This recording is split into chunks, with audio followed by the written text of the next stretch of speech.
Hello there fellow humans and welcome to this video, and today I have two very nice replays for you, and both of them are in British tanks. So are they back? No, and that's probably for the better. But anyway, the first one that I want to talk about is the FV215B. There are a lot of people out there that think that this tank is bad, and well, there is a certain point to it, because obviously the turret's at the rear. It doesn't have the best of armor, and it's not the fastest. However, the thing is about this tank, it's not really about that. What this tank is about is its gun, and that's what is going to be shown in this battle as well. And if you look at the mobility as well, the forward speed, 34 kilometers an hour, that's not too great. However, obviously it's a heavy tank, so that's quite average for a heavy. However, what's good about this tank is its traverse speed. It is one of the fastest traversing heavy tanks in the game, which means that no medium can actually outflank you, and you're not going to get circled. Which is obviously amazing, because you're not like a mouse, which as soon as it encounters a medium tank becomes absolutely useless. That's not the case. This tank is a beast against mediums, because they can't outturn it. And the armor is good enough to bounce the occasional shot or two. And then obviously you have the gun, which is what it's all about. Above 3000 DPM. You have Hesh as well, with 120 pen, I think. So there is nothing lacking of this vehicle. Obviously, accuracy off the charts. Also, the stabilization is excellent, so you don't really need to aim even when you're moving, because obviously the aim circle is always quite small. So this tank is really all about the gun, which, as you can see right here, as the Kronvan gets absolutely destroyed, which is a tank that doesn't really have the best of guns, with completely non-existent DPM, but there you go. Hesh, instead of 400 damage, now you have 500, which, is nice, especially if you already have 3000 DPM. However, Dark here is very low already, so that's not good, but we're gonna see a lot more from him here, even though he's low. But that's what makes this tank so amazing. It is very good at adapting to things. It is very good at adapting to whatever situation it's in. It has a turret at the rear, doesn't mean it's not too good at side scraping, because it has a tiny weak spot on the side. However, if you know how to properly angle it, it can be amazing at side scraping. It has a cupola on top, as you can see, as the 4005 is shooting at it, but it's not really big, and it is very well angled, so it's hard to actually hit that, so the turret is very, very strong. Which makes it sort of good held down, but then again, the turret's at the back, and you only have 7 degrees of gun depression, so it's kind of an awkward tank. It is good, but it also isn't. Which is weird. And also British, like the Tog, for example. I mean, that thing is good, but now it actually is good, but, the problem that this tank is that it obviously has a very, very high skill ceiling. If you're a new player and you bought your i7 or your E100, which is probably what most people are going to do, and they're going to try to go for this line, then they're going to be quite disappointed once they reach tier 10, if they do, because obviously the entire line is a pain, with all the Churchills having no speed whatsoever, and being, well, not that good as a result of that. Smasher and Annihilators is a thing. Also, the Carnarvon is a joke, and the Conqueror is severely lacking armor, so the line is not really the best. So if you are thinking of going for this vehicle, then prepare yourself for a bit more than mild torture. However, once you reach tier 10, it's not guaranteed that you'll be having success with this tank, because obviously it's a tank that is kind of odd. Sure, it is centered around the gun. Obviously, that's the most important piece that it has, because it's the best that it has. You can't play it like a mouse, where you just go in and block damage from people that don't know where to pen you. That's not how it goes. This tank is a lot more difficult and a lot harder to position. Now, as you can see here, the E100 is charging forward, and that's exactly what you don't want to have. However, it is fast enough to sort of avoid the E100 right there. If you look at the damage already, you can clearly see that this tank has a godlike gun.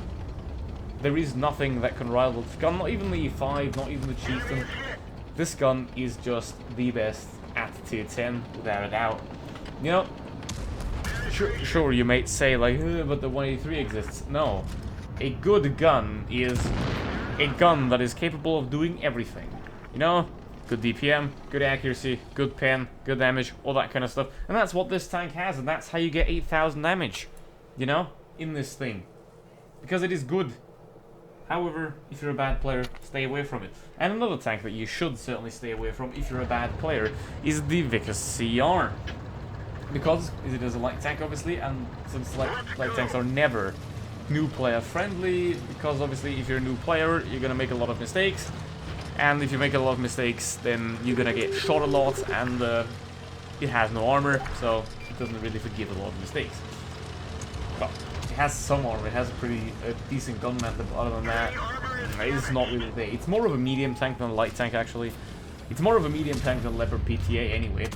So, it is kind of an odd one, and that makes it very, very strong, you know, because they have the speed of a light tank and the gun of a medium tank, which is always very, very nice to have. So, what makes this tank so strong, just like the FE215B, is its gun. You know, it is basically a tier 10 gun with less DPM, which is what a lot of tier 9 guns actually are, especially in the heavies. Like, for example, the M103's gun. So it is a very, very good vehicle. However, it does suffer from... It's like the FE215B, very, very hard to play. Just like all the other British tanks as well, really.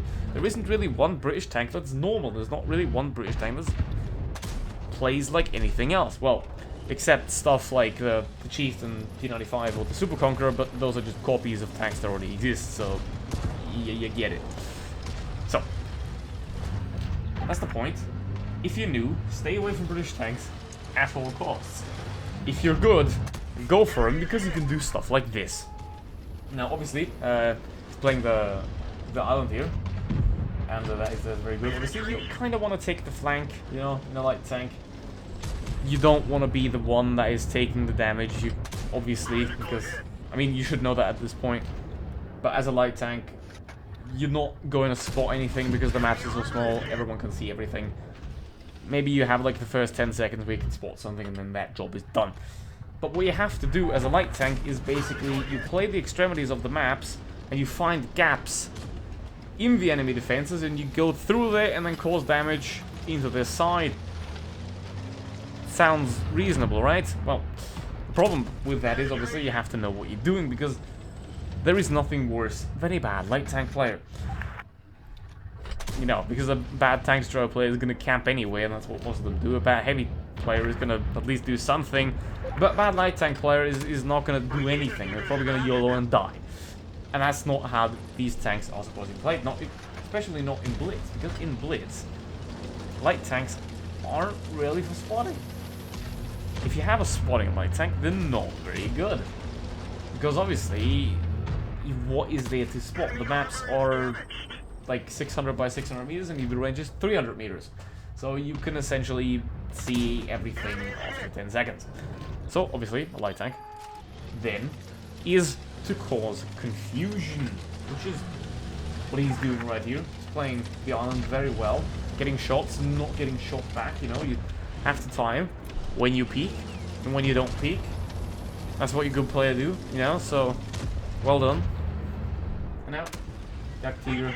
Yeah, well, obviously it's a light tank, so the pen isn't insanely good, but you know. That would be a bit too much then there, would it? Little mistake there, but doesn't really matter. Jack Tiger misses and he's dead. Now it is a 3 vs 4 still, and that's the good old display of even if you carry hard, your team carries harder at not winning. So yeah, that's basically what a tank Blitz in a nutshell there. But then again, that happens when you have all the casuals. That happens to what we're doing. No, mouse, there, as I said it earlier, as soon as there is a medium or light tank, a mouse becomes useless. And that is exactly what is happening right now. The mouse has no chance whatsoever and is just getting completely obliterated. That's why I don't even think that the mouse is a good tank, because it is very, very situational. But that's not really the point here. Now, he shoots the tree, which is a very, very intelligent move. You know, it basically, it shows the enemy, if they see the tree, oh, someone just drove over it. But if you shoot a tree with HE, it's gonna fall. And it's gonna suggest that you've driven over it while it actually happened. So, that is a very, very intelligent play right there. So it's something that you can write down for yourself as well to enhance your own gameplay. However, it only works with HE. So, be careful. Now, it's 2v2. Bases being capped. That's what happens normally, right? When, I mean, I don't know, like, normally everyone capping players are not the best players, but in this case, he doesn't really have another option, and I don't know what that was, but nice flick, I guess. E5 had no other option because he was a one-shot, and now he has no options because he's dead. And now only the waffle remains. He shoots, as you can see, by the tracer, and then this tank as well. Very good HE rounds on it, just like majority of the other British tanks, which is nice. And then you just charge him, you know, because you can't one-shot the Vickers. Vickers has enough armor to sustain a hit, but you know, you can't HE it, it's not an RU-251. And yeah, then it's about it. And WT is just getting hopelessly out of time right here. You can see he's not the best of players, and he's dead. That's how you play British tanks, boys and girls, and whatever else you might be. So, to sum up, British tanks, hard to play, very rewarding if you know what you can do. This video, a disappointment, so am I. Goodbye.